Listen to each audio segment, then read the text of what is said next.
بسم اللہ الرحمن الرحیم۔ ناظرین، خدام اہل سنت کی دعا،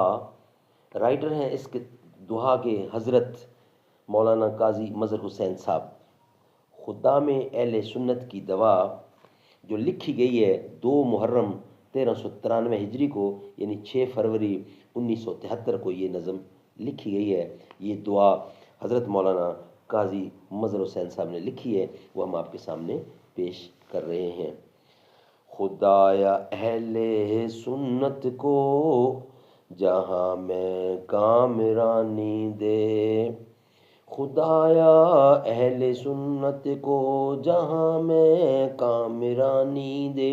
خلوص و صبر و ہمت اور دین کی حکمرانی دے، خلوص و صبر و ہمت اور دین کی حکمرانی دے،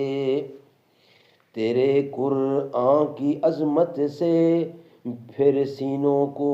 گرمائیں، رسول اللہ کی سنت کا ہر سو نور پھیلائیں، وہ منوائیں نبی کے 4 یاروں کی صداقت کو، ابو بکر و عمر عثمان و حیدر کی خلافت کو، صحابہ اور اہل بیت سب کی شان سمجھائیں، وہ ازواج نبی پاک کی ہر شان منوائیں، حسن کی اور حسین کی پیروی بھی کر عطا ہم کو، تو اپنے اولیاء کی بھی محبت دے خدا ہم کو، صحابہ نے کیا تھا پرچم اسلام کو بالا، انہوں نے کر دیا تھا روم و ایران کو تہ و بالا، تیری نصرت سے پھر ہم پرچم اسلام لہرائیں، کسی میدان میں بھی دشمنوں سے ہم نہ گھبرائیں،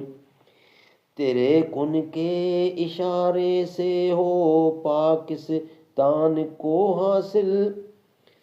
عروج و فتح و شوکت اور دین کا غلبہ کامل، ہو آئینی تحفظ ملک میں ختم نبوت کو، مٹا دیں ہم تیری نصرت سے انگریزی نبوت کو، تو سب خدام کو توفیق دے اپنی عبادت کی، رسول پاک کی عظمت محبت اور اطاعت کی، ہماری زندگی تیری رضا میں صرف ہو جائے، تیری راہ میں ہر ایک سنی مسلمان وقف ہو جائے، تیری توفیق سے ہم اہل سنت کے رہیں خادم، ہمیشہ دین حق پر تیری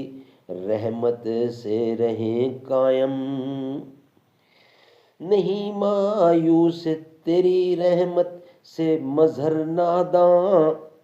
تیری نصرت ہو دنیا میں قیامت میں تیری رضوان۔ ناظرین، یہ دعا خدام اہل سنت کی دعا آج حضرت مولانا قاضی مظہر حسین صاحب جو آپ تک ہم نے پہنچائی۔ زباں پر مومنوں کے جب بھی ذکر تاجدار آئے، تو اس کے بعد لازم ہے کہ ذکر 4 یار آئے، ابو بکر و عمر عثمان و حیدر جب بھی باغباں ہوں تو پھر کیوں کرنا باغ مصطفیٰ میں ایک بہار آئے، رب صلی وسلم دائماً ابدا علی حبیبک خیر خلق کل یمین، راہ حق میں جان دے کر ہو گئے زندہ حسین، تو انہیں مردہ سمجھ کر بین کرتا ہے حضور۔ السلام علیکم ورحمۃ اللہ۔